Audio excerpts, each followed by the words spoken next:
નમો અરિયંતાણમ નમો સિદ્ધાણમ નમો આયતનમ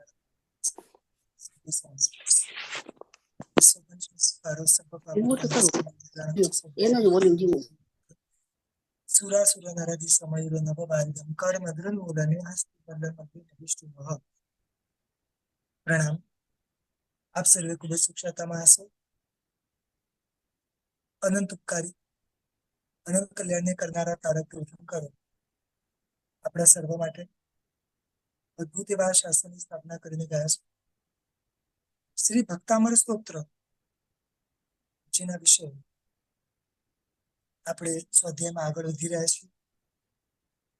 ગુણવાન વ્યક્તિના ગુણોને સ્પર્શવાનો એક નાનો પ્રયાસ. ગુણવાન થવા માટે, ગુણવાન થકી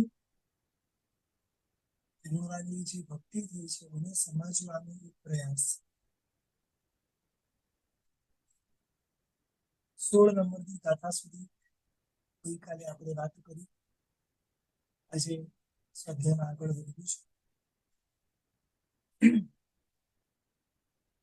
17મા નંબરની ગાથામાં સૂર્યની ઉપમા પ્રભુને આપે છે અને છતાં એમ કહે છે કે પ્રભુ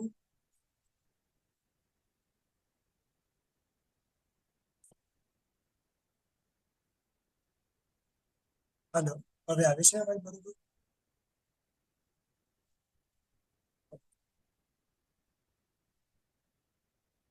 સૂર્યની ઉપમા પ્રભુને આપે છે અને છેલ્લે એમ કહે છે કે પ્રભુ સૂર્ય પણ આપણી સામે કશું જ નથી. જો આ બધી વાતો કરવાનું કારણ એ છે કે તમને અને મને ખબર પડે કે પ્રભુ જ છે. આપણી દ્રષ્ટિમાં સૂર્ય એટલે તો બહુ મોટો વ્યક્તિ છે, રાઈટ?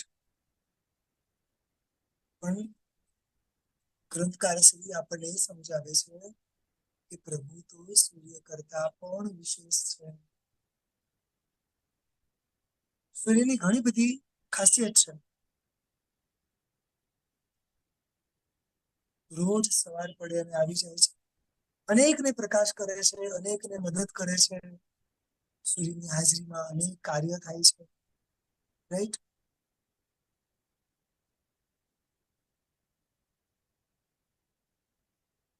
એક પણ દિવસ એવો હોય કે સૂર્ય ગેરહાજર હશે. ગુણો ખાલી સૂર્યના જોવા હોય તો ઘણા બધા છે.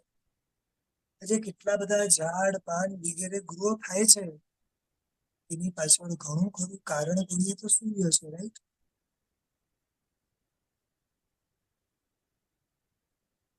આજે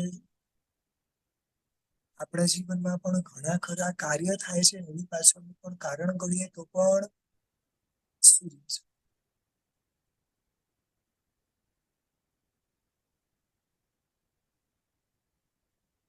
સૂર્યના ઉદયથી ઘણા બધા જીવોની ઉત્પત્તિ અટકે છે.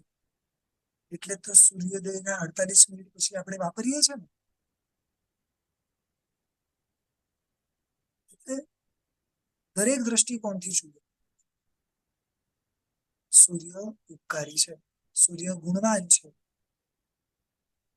સૂર્ય એટલે એક દ્રષ્ટિએ તો આ દેવોના વિમાનો છે, રાઈટ? જ્યોતિષ ચક્રનો એક ભાગ છે. પણ આ બધાના ઉપકારો સાયન્ટિફિકલી આપણા પર સહજતાએ રોજ થઈ રહ્યા છે. એના પણ ઉપકારો કોઈ દિવસ આપણને યાદ નથી આવતા. આવે છે? કોઈએ સૂર્યને થેન્ક યુ કીધું? સરસ મજાનો પ્રકાશ આપ્યો, જેના કારણે હું રસ્તામાં ચાલી શકું છું, નીચે જે કાંટા અને કાંકરા છે એને જોઈ શકું છું. Thank you so much. ક્યારે કીધું છેલ્લે?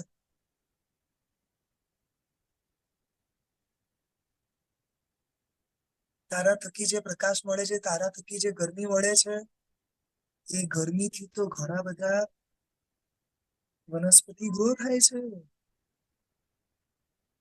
રાઈટ? તારી આ ગરમીથી તો પાણી વાદળ રૂપે અને પછી વરસાદ રૂપે બને છે.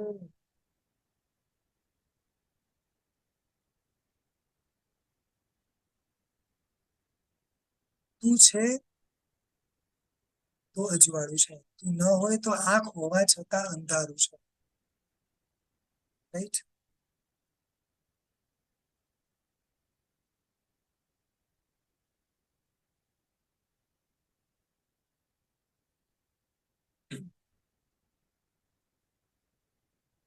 સૂર્યની હાજરીમાં પ્રભુ દેશના આપે. સૂર્યની હાજરીમાં બધા જ અનુષ્ઠાન થાય. આપ સર્વે સુધી અવાજ હવે ક્લિયર આવી રહ્યો છે?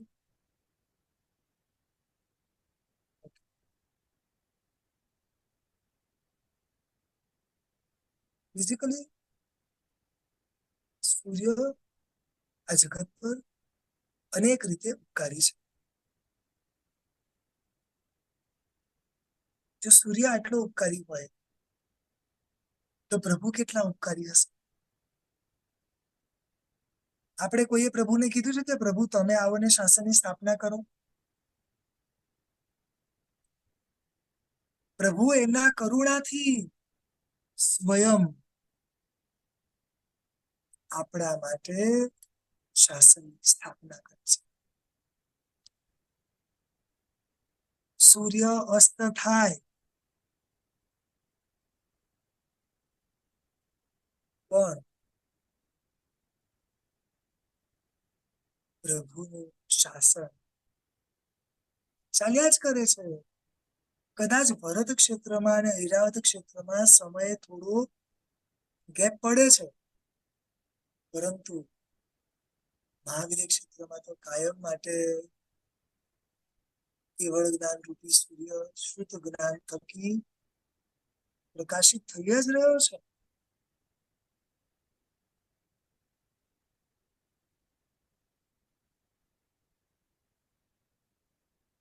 સૂર્યને કોઈના સપોર્ટની જરૂર પડે? પ્રભુને પણ કોઈની જરૂર.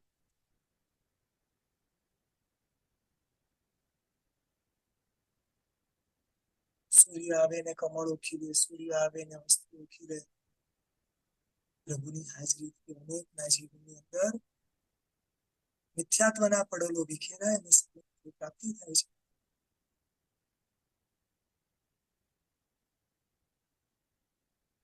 પ્રભુ અને અનેકને સન્માર્ગનું દાન કરે છે. મગ દયાળમ આવે છે ને, શરણો દયાળમ, બોહી દયાળમ, ધમ્મ દયાળમ, ધમ્મ દેશ નાયગા. એટલું બધું છે.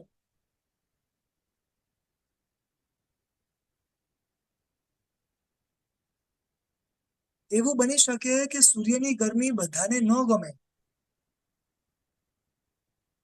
પરંતુ ક્યારે એવું બની શકે કે પ્રભુનું વચન કોઈને નુકસાન કરે? સૂર્યની ગરમીથી કોઈ બીમાર પડી શકે, પણ પ્રભુના વચનને પાળવાથી કોઈ બીમાર પડે?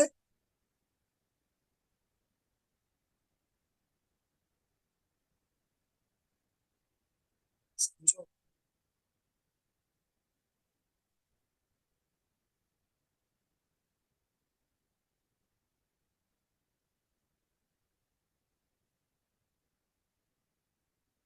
પૂજાના એક પદની અંદર બહુ સરસ મુકાયેલા છે. મિથ્યાત્વ તારા નિર્ગણા પરભાસ. હવે મિથ્યાત્વ નબળું પડ્યું, પ્રભુનો જન્મ થયો ને, મિથ્યાત્વ બંધ થઈ જશે.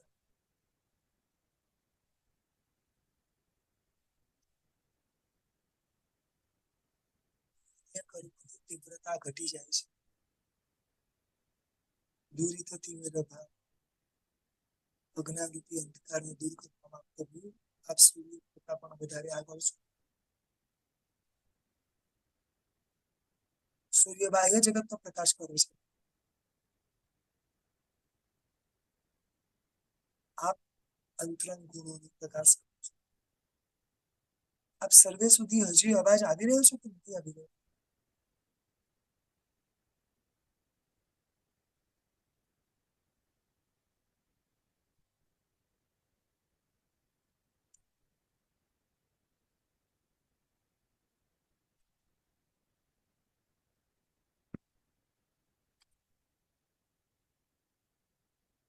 બેઝિકલી સૂર્યની ઘણી બધી વાતો છે અને બધી જ પ્રભુ સાથે અગર કમ્પેર કરવામાં આવે તો પ્રભુ દરેક રીતે ચડિયાતા જ છે. સૂર્ય વાદળો આવતા એનો પ્રકાશ ઢંકાય છે, બરોબર ને? પ્રભુનું કેવળ જ્ઞાન ક્યારે ઢંકાય છે?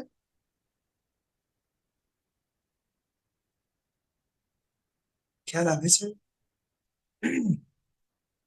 ક્યારેક સૂર્યગ્રહણ વગેરે શબ્દો સંભળાય છે, પણ કેવળ જ્ઞાન ગ્રહણ આવો કોઈ શબ્દ સાંભળ્યો કે પ્રભુના કેવળ જ્ઞાનમાં કોઈ ગ્રહણ લાગ્યું? ક્યારેય નહીં.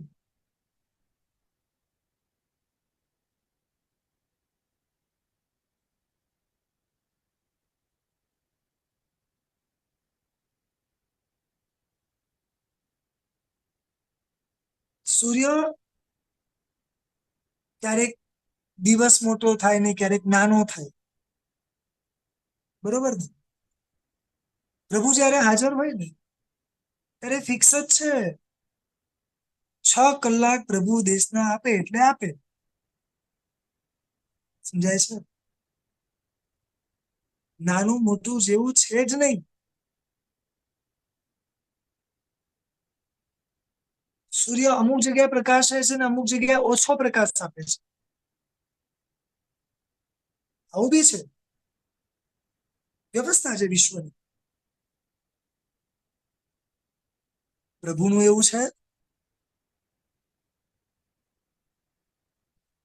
સર્વ કાળે સર્વ જીવ પર સર્વ ક્ષેત્રમાં સમાન પ્રકાશ. રાઈટ?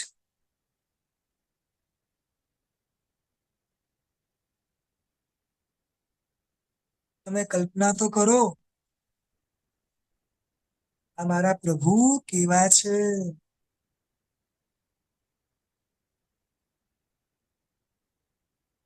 બાહ્ય દ્રષ્ટિએ ઉપકારક તરીકે સૂર્યને જેટલી વાર થેન્ક્સ કહેવું પડે ને એનાથી 1000 ગણી વાર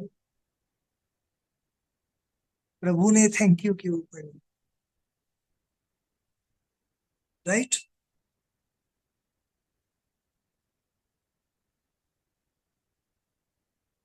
કેવું ને, બાહ્ય દ્રષ્ટિએ દેખાતા સૂર્યને પણ હું થેન્ક યુ નથી કહેતો, તો પ્રભુના ઉપકારો જે નથી દેખાતા એ કેવી રીતે દેખાશે? અઘરું છે. જોવે એવો બહુમાન ભાવ, સાચું કહું છું, જોવે એવો નથી. નથી એવું બી નથી કહેતો, પણ જોવે એવો નથી.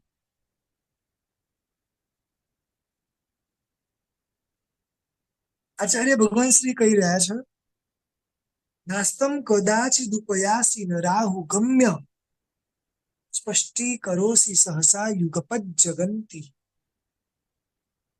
નાંભોધરોધર નિરુદ્ધ મહાપ્રભાવ સૂર્યાતિસાયુમાં શ્રી મુનિન્દ્ર લોક.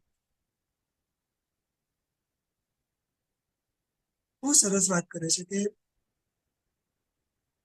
ન અસ્તમ કદાચિત ઉપયાસી અને ન રાહુ ગમ્ય. આપ ક્યારે પણ અસ્ત થતા નથી, એટલે કે ક્યારે પણ ક્ષય નથી પામતા, જેમ સૂર્ય અસ્ત પામે છે. રાઈટ?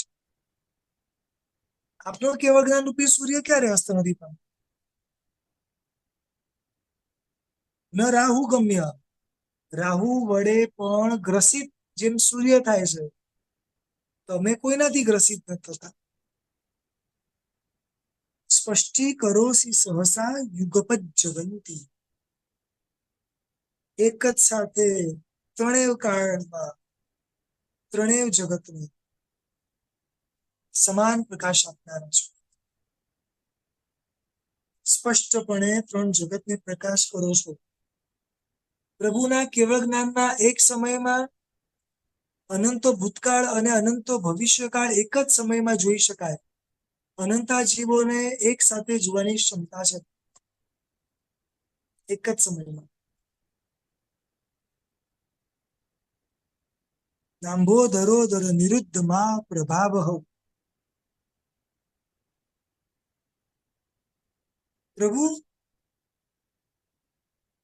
વાદળોથી જેમ પ્રકાશ ઢંકાઈ જાય એવા સૂર્ય આપ નથી. આપનો પ્રભાવ તો એના કરતા વિશેષ છે. કોઈ નડતું નથી.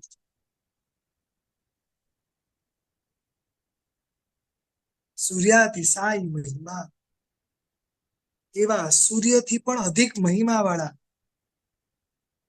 હે મુનિન્દ્ર, હે પરમાત્મા, આ વિશ્વમાં અગર કોઈ હોય તો એ માત્ર અને માત્ર આપ જ છો. સમજાય છે?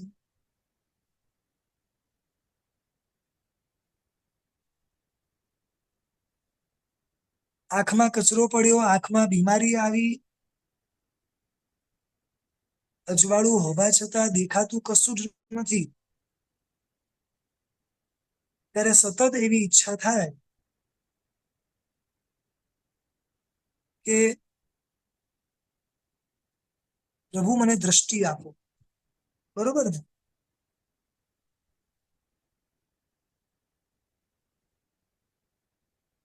ઘણું બધું હજી એવું છે જે મોહનીય કર્મના કારણે ઢંકાયેલું છે.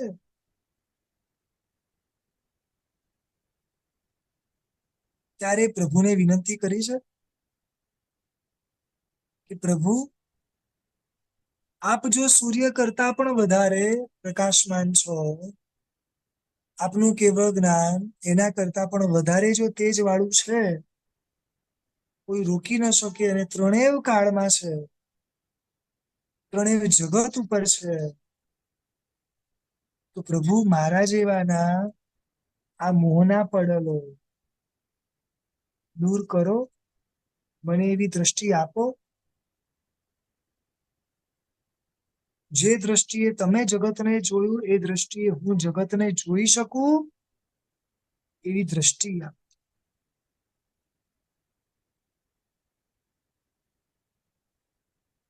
મારી દ્રષ્ટિ બહુ ટૂંકી છે.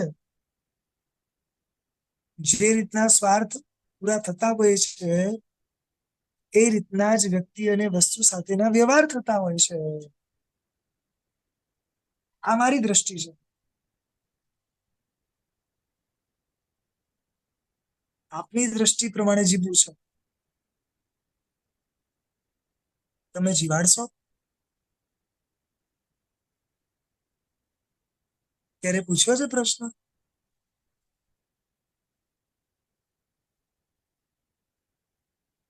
અને ઘણી વાર વિચાર આવે, આચાર્ય ભગવાન શ્રી જયારે સ્તુતિ બનાવવા બેઠા છે, એક એક ચેન આખા શરીર પર છે, આમ કેવું કેવું સૂચતું હશે. આ વિશ્વની સર્વશ્રેષ્ઠ વસ્તુ, જેને જગત શ્રેષ્ઠ માને, જેને જગત સૌથી મોટો ઉપકારી માને, જેના જેવું બીજું કશું જ નથી, એવી વસ્તુને લઈને આચાર્ય ભગવાન શ્રી પ્રભુના ગુણગાન ગાય છે.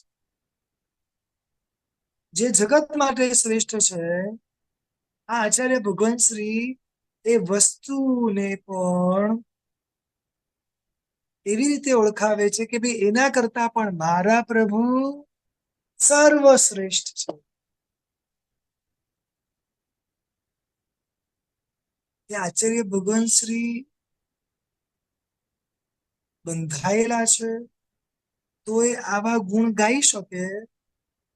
તમે ને હું બંધાયેલા છીએ?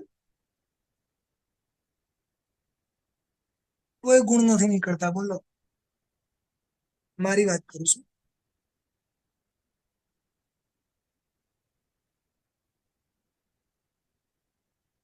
મેં તો કમ્પ્લેન કરી કે એમના જેવા ભાવ કેમ નથી આવતા, એની બી કમ્પ્લેન કરવી જોઈએ આપણે તો. કેમ આચાર્ય ભગવાન શ્રી બનાવી શકે ને, હું ના બનાવી શકું? કરવી જોઈએ કે ના કરવી જોઈએ કમ્પ્લેન? એક ભક્તામર આપણે બી બનાવીએ, ના બનાવાય? પ્રભુના ગુણો જ છે.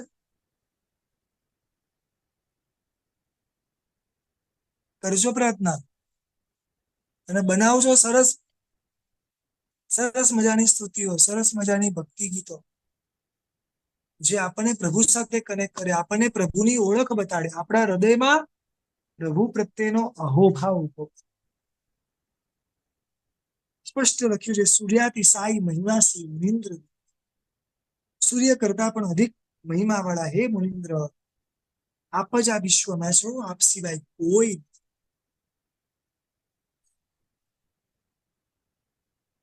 જુઓ, ગાથા અને ગાથાના અર્થ બહુ સરળ છે. માત્ર અનુપ્રેક્ષાના આધારે આ એક એક પદોને વિશેષથી બોલવાનો માત્ર પ્રયાસ કરું છું. પણ પ્રભુના ગુણો આના કરતા પણ વિશેષ છે. જેટલી જુદી જુદી દ્રષ્ટિએ પ્રભુને ઓળખીએ એટલું આપણા માટે સારું જ છે. માત્ર આ એનો જ પ્રયાસ છે કે કદાચ આ એક એક પદ બોલતા, આ એક એક પદને વાગોળતા આપણા મનમાં એ અહોભાવ ઉભો થાય. ચાલો હવે એના પદને જોવાનો પ્રયાસ કરીએ, મંત્ર અને જે એના યંત્ર છે તે બે.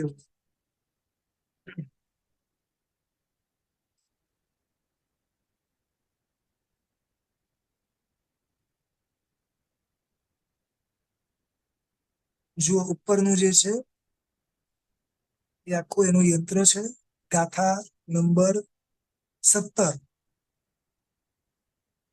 ચારે બાજુ ગાથાની એક એક પંક્તિ લખેલી છે. નાસ્તમ કદાચિત પ્રયાસી નરાહુ ગમ્ય. અને એની નીચે અલગ અલગ રીતે બધા મંત્ર બીજો છે.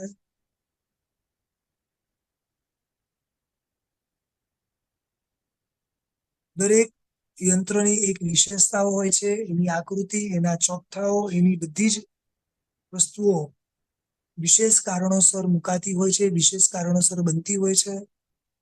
કદાચ એમાંની જ આ બધી એક વસ્તુ છે. ખાસ એને વંદના કરીને કહીએ કે આ યંત્ર અમારા નજરમાં પણ આવે છે, એ પણ અમારું પુણ્ય છે. આ યંત્રની સાધના અમે ક્યારે, કેવી રીતે, શેના માટે કરશું ખબર નથી, પરંતુ આજે એને દર્શન કરીને એટલી તો પ્રાર્થના કરીએ કે આ યંત્ર થકી જેના જેના મોહનીય, જેના જેના મિથ્યાત્વ મંદ પડ્યા હોય એ સર્વેને વંદના. અને આ યંત્ર અમારા મોહને, મિથ્યાત્વને મંદ પાડનાર થાવ. ચાલો હવે એને જે મૂળ મંત્રો છે એને જોવાનો પ્રયાસ કરીએ.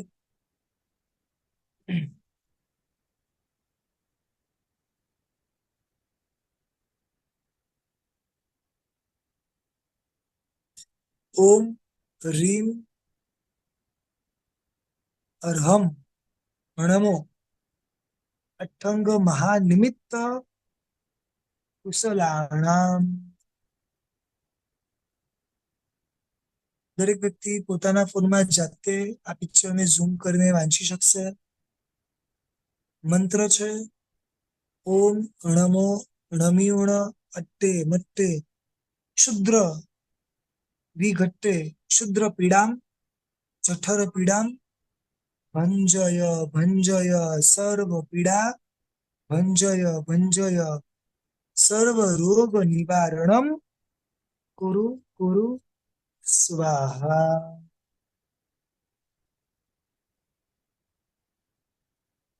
પેટની કોઈ પણ પ્રકારની બીમારીઓ હોય કે પીડાઓ હોય, એ પીડાઓને શાંત કરવાની આની અંદર શક્તિ છે. આ સ્તોત્ર, આરુદ્ધિ, આ મંત્ર, આનું સ્મરણ કરવાથી કે આ યંત્રને પાસે રાખવાથી પેટમાં પીડા થતી નથી. જે પુરુષ સવારમાં શુદ્ધ થઈને, શુદ્ધ વસ્ત્ર પહેરીને પીળા કલરની જાપમાળા લઈને ઉત્તર દિશા તરફ મોં રાખીને ઘીનો દીવો કરીને પાણી ભરીને ઘડાની સ્થાપના કરે અને એ સ્થાપેલા ઘડા પર શ્રીફળ મૂકીને આ કાવ્ય એટલે કે આ જે શ્લોક છે તે રુદ્ધિ મંત્ર આ બધાનો જાપ કરે અને રુદ્ધિ અને મંત્રથી ગુગળ ગોળી મંત્રીને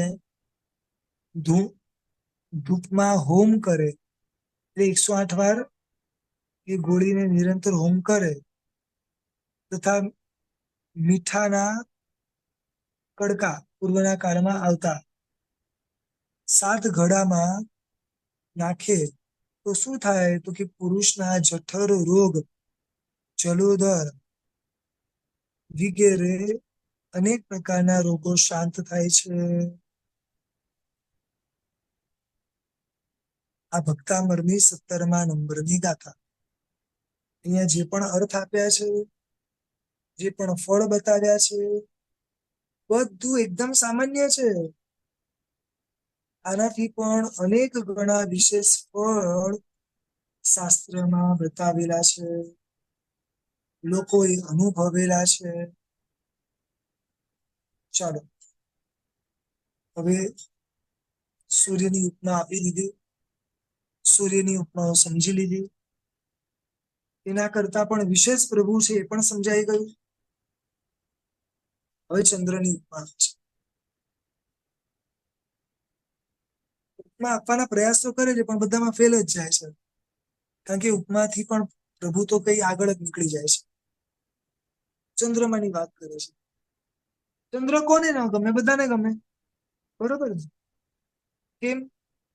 કે ચંદ્ર શીતળતા આપે છે, ઠંડક આપે છે, ચંદ્રની સામે જોઈ શકાય છે. ચંદ્ર કોઈનું નુકસાન કરે છે? નથી કરતું. સૂર્યના ગયા પછી જ્યારે અંધકાર થાય છે ત્યારે એ અંધકારમાં પણ આંશિક અજવાળું પાથરવાનો પ્રયાસ આ ચંદ્ર કરે છે. રાઈટ?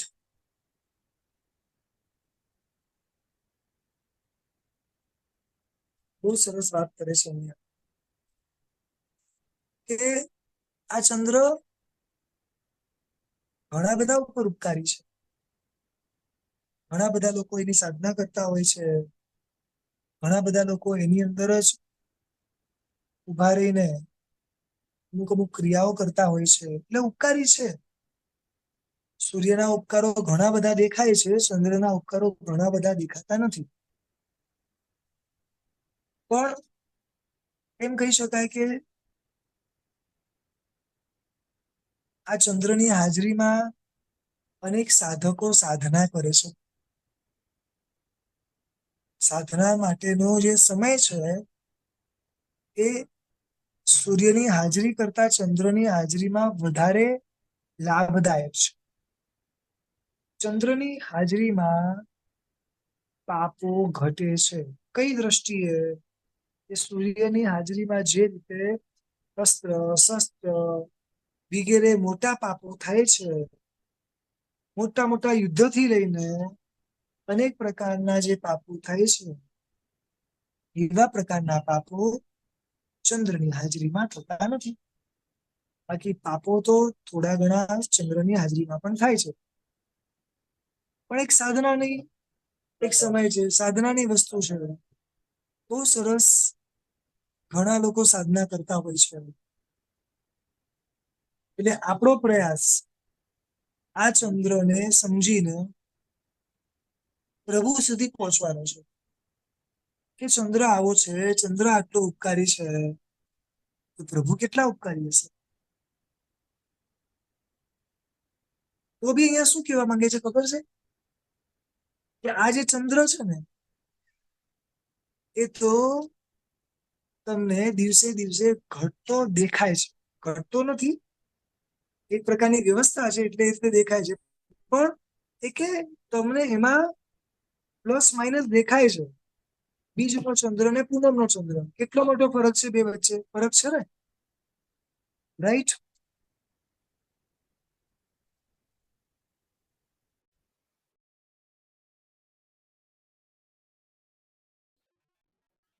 બીજના ચંદ્રમાં અને પૂનમના ચંદ્રમાં ફરક છે કે નહીં?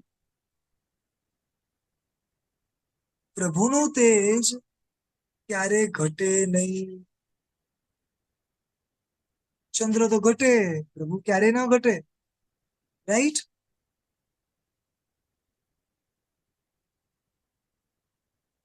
ચંદ્રમાં એવું લોકો કે છે કે ડાઘ છે, બરોબર ને?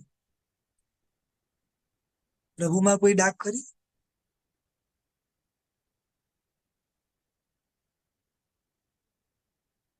સરસ મજાની ગાથા છે. ગાથા સાથે આપણે જોવાનો પ્રયાસ કરીએ. નિત્યોદયમ દલિત મોહ મહાંધકારમ ગમ્યમ રાહુ બદનસ્ય નવારિદા વિભ્રાજતે તવ મુખાજ્જમનલ્પકાંતિ વિદ્યોતય જગદ પૂર્વ શશાંક બિંબમ. શશાંક બિંબમ એટલે સરળ ભાષામાં કહીએ તો ચંદ્રમા. ચંદ્રમા શું કહે છે કે ચંદ્રનું જે બિંબ છે ને એ તો રાહુથી દબાય છે, અલ્પકાંતિ વાળું છે. કૃષ્ણ પક્ષમાં એટલે કે વધ પક્ષમાં ક્ષીણ થનારું છે. પરંતુ પ્રભુ આપ તો કેવા છો? અત્યંત કાંતિ વાળા છો. આપના દેહની કાંતિ જેમ ચંદ્ર આ બધા ગ્રહથી ઢંકાઈ જાય છે એના તેજ વિહેરે, પણ આપનો જે તેજ છે એ કોઈનાથી પણ ઢંકાતું નથી. આપના કેવળ જ્ઞાન રૂપી પ્રકાશથી આપ સર્વ વિશ્વને પ્રકાશિત કરો છો, માટે આપ અપૂર્વ ચંદ્ર છો. એટલે કે ન જોયેલા, ન સાંભળેલા એવા તમે ચંદ્ર છો. ખ્યાલ આવે બરોબર? ચંદ્ર તો કીધા, પણ કેવા કીધા? અપૂર્વ. એટલે અત્યારે જે રેગ્યુલર ચંદ્ર છે, સમજાય છે, એના કરતા પણ વિશેષ છો તમે. સૂર્ય કરતા પણ પ્રભુ ચડી ગયા, ચંદ્ર કરતા પણ ચડી ગયા. વિચારો. તમારા ધ્યાનમાં કોઈ ઉપમા આવે છે? ચંદ્ર આવ્યો, સૂર્ય આવ્યો, દીપક આવ્યું. તમારા મનમાં આવતું હોય તો કહેતા રહેજો.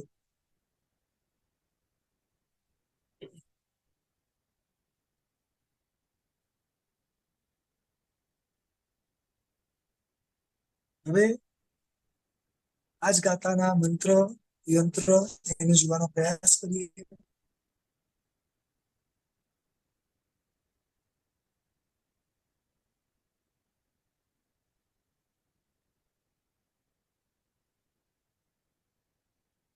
નીચેનું જે છે એ ચંદ્રનું છે. જો આખું એવું સરસ એની આકૃતિ છે, વચ્ચેની આખી આકૃતિ જુદી છે, એની ઉપર આખું જિનાલય જેવી આકૃતિ બનાવી છે, અને દરેક જગ્યાએ એક મંત્ર પદો ગોઠવેલા છે.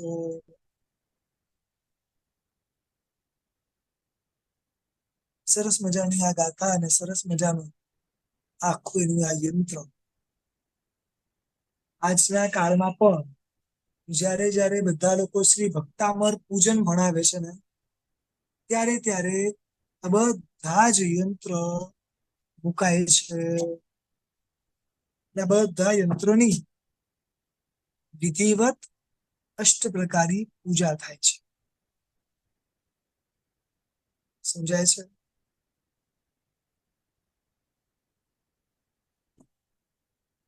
પૂર્વના કાળની અંદર પૂજા પૂજનો યંત્ર ઉપર વિશેષ થતા અને યંત્રનું જ મહાત્મ્ય હતું. અત્યારે ધીમે ધીમે ઘણું બધું લોપાતું જાય છે, તો પણ જેને કરવું છે બધા જ કરે છે. ચાલો હવે એની અંદર રહેલા જે વૃદ્ધિ અને મંત્ર છે એ બેને જોઈ લઈએ. નીચેની સાઈડ છે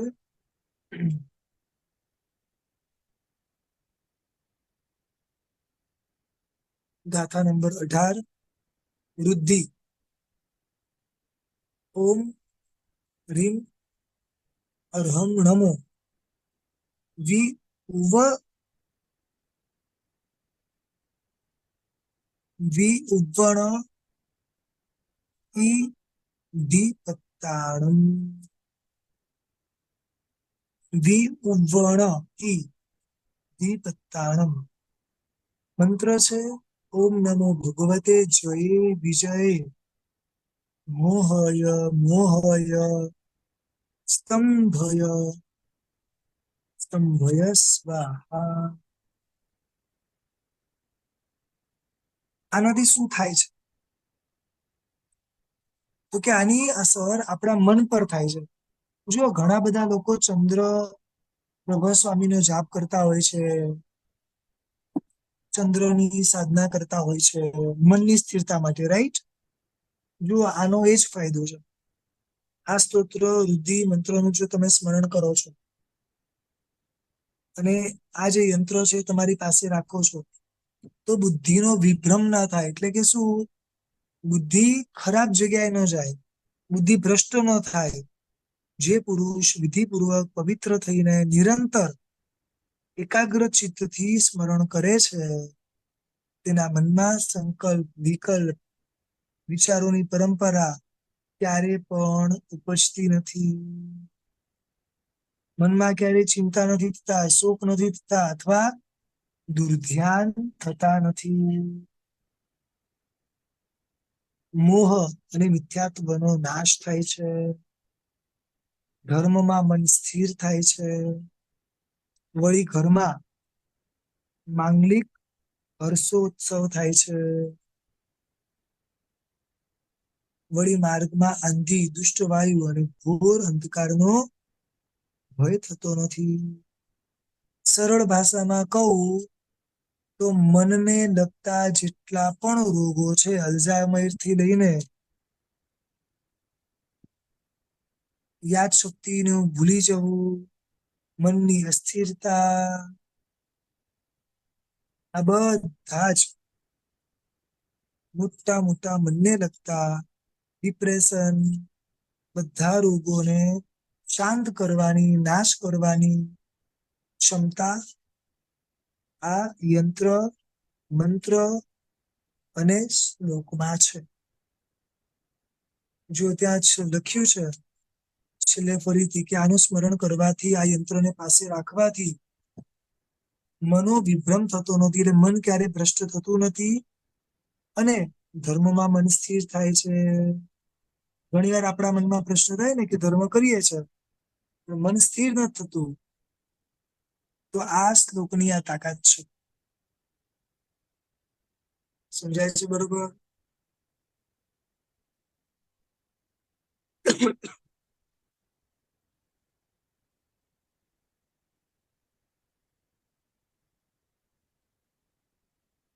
હવે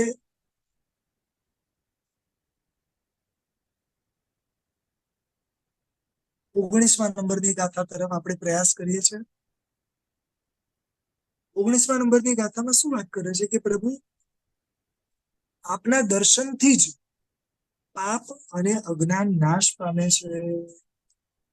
મારે બીજાની તો જરૂરત જ નથી, આપણું દર્શન જ ઇનફ છે.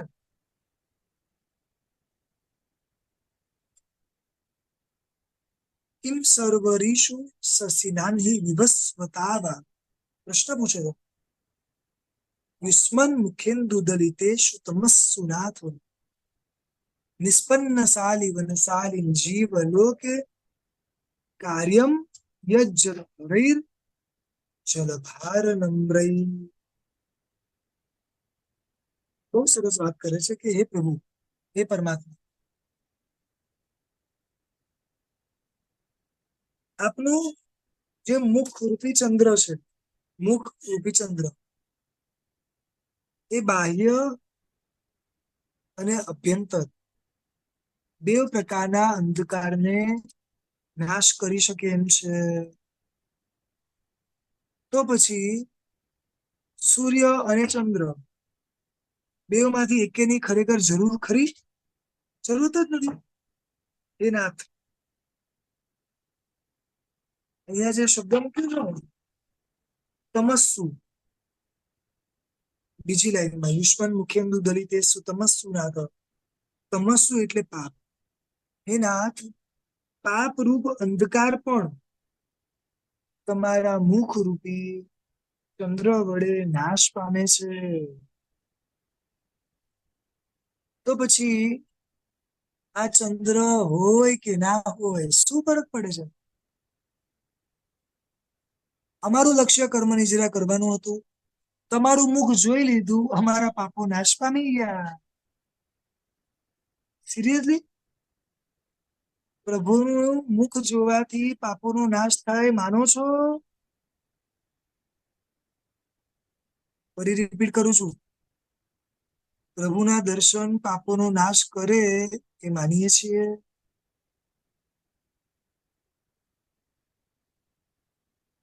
પ્રભુ દર્શન સુખ સંપદા બોલીએ છે ને. તો પછી રડીએ છે કેમ? ડરીએ છે કેમ? ખ્યાલ આવે છે? સમજણ છે પણ જોવે એવી શ્રદ્ધા નથી. દર્શનમ દેવ દેવસ્ય દર્શનમ પાપ નાશનમ બોલીએ તો છીએ, શ્રદ્ધા નથી. અહીંયા તો આચાર્ય ભગવાન શ્રીના મજબૂત શ્રદ્ધા છે. એ કે ચંદ્રની જરૂરત જ નથી. આપનું મુખ કમળ જ જો પાપોનો નાશ કરતું હોય તો અમારે ચંદ્રની જરૂર શું છે?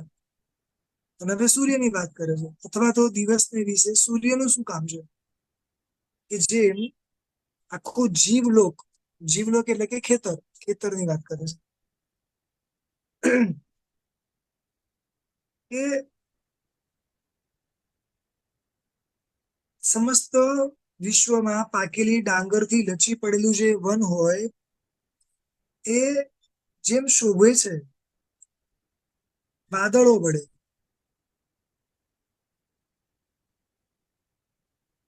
બેસિકલી પ્રભુ આપની હાજરીથી જેમ સૂર્ય હોય ને એનાથી આ બધું ઉગે ને એનાથી આ બધું મળે. પ્રભુ આપ હાજર છો તો અમારે સૂર્યની પણ શું જરૂર છે? કશી જરૂર નથી. સૂર્યનું શું કામ દિવસે? કેમ કે જો વાત કરે છે કે દુનિયામાં પાકેલા ચોખાથી લચી પડેલા વનો હોય, ઓલરેડી દુનિયામાં આટલું બધું છે, પાકેલું જ છે બધું, બધી વનસ્પતિઓ ઓલરેડી ઉગી જ ગયેલી છે, તો સૂર્યની કોઈ જરૂર ખરી? સમજાય છે? પાણીના ભારથી નીચે ઉતરી આવતા વરસાદની બી શું જરૂર છે? મારે વરસાદની એ જરૂર નથી. સૂર્યની જરૂર નથી ને વરસાદની જરૂર નથી. જો બધે બધું એમને પાકી જાય છે તો સરળ ભાષામાં એવું કહેવા માંગે છે કે સૂર્યની જે કામ છે એ ઓલરેડી થઈ જાય છે સૂર્ય વગર. વાદળનું જે કામ છે એ પણ થઈ જાય છે વાદળ વગર. ચંદ્રનું જે કામ છે એ પણ થઈ જાય છે ચંદ્ર વગર. તો ચંદ્રની, સૂર્યની, વાદળની જરૂર છે જ ક્યાં? સમજાયું?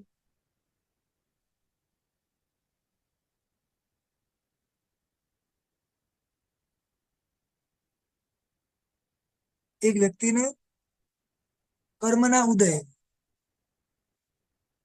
પોતાની આંખ ગુમાવી પડી. નજીકના લોકો આવે મળે, બહુ ખોટું થયું, બહુ ખોટું થયું. પેલા ભાઈથી છેલ્લે રેવાય નહીં, એટલે કે ખોટું શું થયું જરા મને સમજાવશો? ખોટું શું થયું?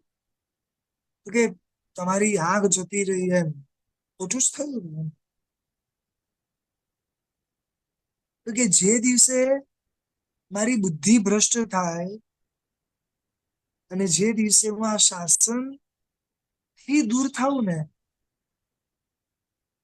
શાસન ના મળે, જ્ઞાન ના મળે, પ્રભુ ના મળે, એ ત્યારે એમ બોલજો કે ખોટું થયું. જ્યાં સુધી શાસન છે, પ્રભુ છે, ત્યાં સુધી આંખ હોય કે ના હોય મને કોઈ ફરક નથી પડતો. આજે પણ એવા એવા શ્રાવકો મેં જોયા છે. એક જ શ્રાવકને તો હું પોતે ભણાવું છું, જેમને પૂર્વે આંખ હતી, અત્યારે આંખ નથી, પણ છતાં જ્ઞાન પ્રત્યેની અનહદ રુચિ છે અને સરસ મજાનું જ્ઞાન ભણી રહે છે. આંખ નથી તો શું થઈ ગયું? શુદ્ધ જ્ઞાન તો છે ને, બસ પતી. એટલે એને બાહ્ય વસ્તુ હોય કે ના હોય એનાથી કોઈ ફરક નથી પડતો. એવી રીતે આચાર્ય ભગવાનશ્રી કહી રહ્યા છે એઝ અ સાધક તરીકે કે ચંદ્રનું જે કામ છે, સૂર્યનું જે કામ છે, વાદળોનું જે કામ છે, એ બધું જ કામ સહજતાએ પ્રભુ થકી થઈ જ રહ્યું છે. તો અમારે એ હોય કે ના હોય કોઈ જરૂર નથી. પ્રભુના દર્શન જ ઇનફ છે. પ્રભુનું દર્શન કરો, પ્રભુના મુખના દર્શન કરો, એ પાપ, એ અજ્ઞાનતા, એ દોષો બધું જ નાશ પામે છે. ક્યારેક આ શ્રદ્ધા સાથે પ્રભુના દર્શન કરજો. પ્રભુ આપના દર્શનથી જો કોઈને સમ્યક્ત્વ મળતું હોય તો મને કેમ ન મળે? મારે બી જોઈએ છે સમ્યક. પ્રભુ આપના દર્શનથી અનેકના વિષયો, વિકારો, વિકલ્પો બધું જ શાંત થતું હોય, મારે બી શાંત કરવું છે. ખ્યાલ આવે છે? જો પ્રભુના શરણે જશું ને તો ગુણોનો વારસો મળશે. એના માટે જરૂરી છે કે પ્રભુના શરણે જવું પડે, રાઈટ? પ્રયાસ કરવાનો છે. કરુણાવંત પ્રભુ છે, એ બધું જ આપવા માટે સક્ષમ છે. બસ આપણો થોડો પુરુષાર્થ વધારવાનો છે. ચાલો હવે એના યંત્રને, એની અંદર રહેલા મંત્ર વિગતને જોવાનો એક નાનકડો પ્રયાસ કરીએ.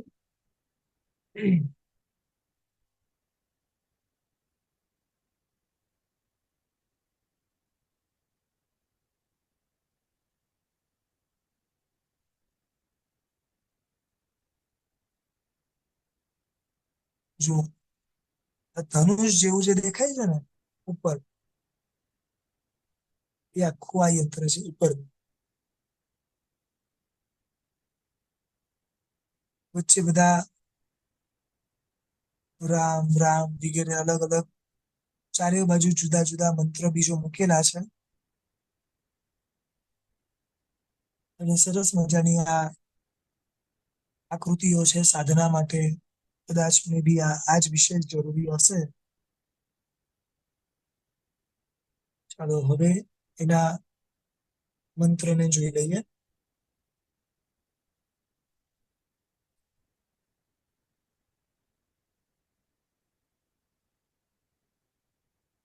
પરની જે ગાથા છે તે છે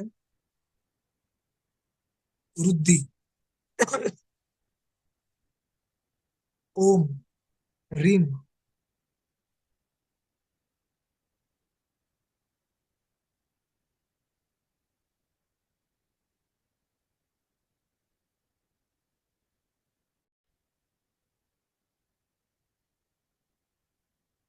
આ વિધિ બતાડે છે કે આ સ્તોત્ર વૃદ્ધિ મંત્રનું સ્મરણ કરી યંત્ર પાસે રાખી પર વિદ્યા આપણા શરીરને વિશે ઉચ્ચાટન કરી શકતી નથી. એટલે કે કોઈ પણ વ્યક્તિ આપણા પર કોઈ પણ મંત્ર વિદ્યા કશું કરી શકતું નથી.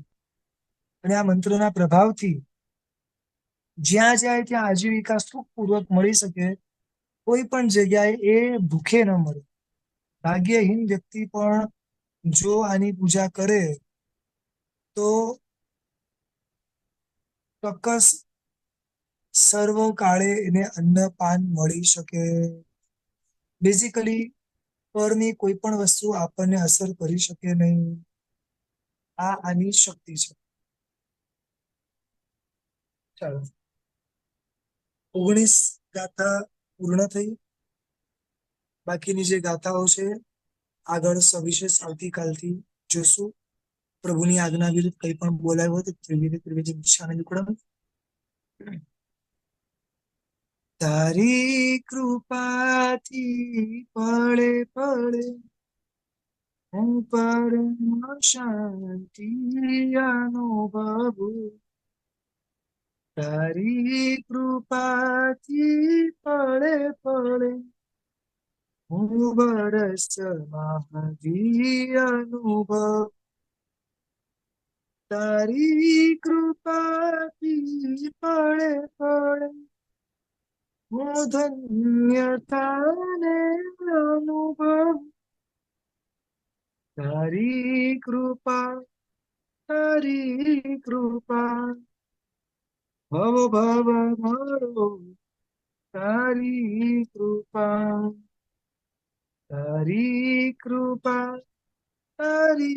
કૃપા સૌને મળો.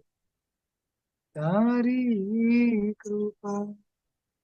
પ્રણામ. સર્વે શાંતામાં રહેજો. ખૂબ ખૂબ શુભમાં રહેજો. પ્રણામ. પ્રણામ પ્રણામ સુતા બધાને પ્રણામ.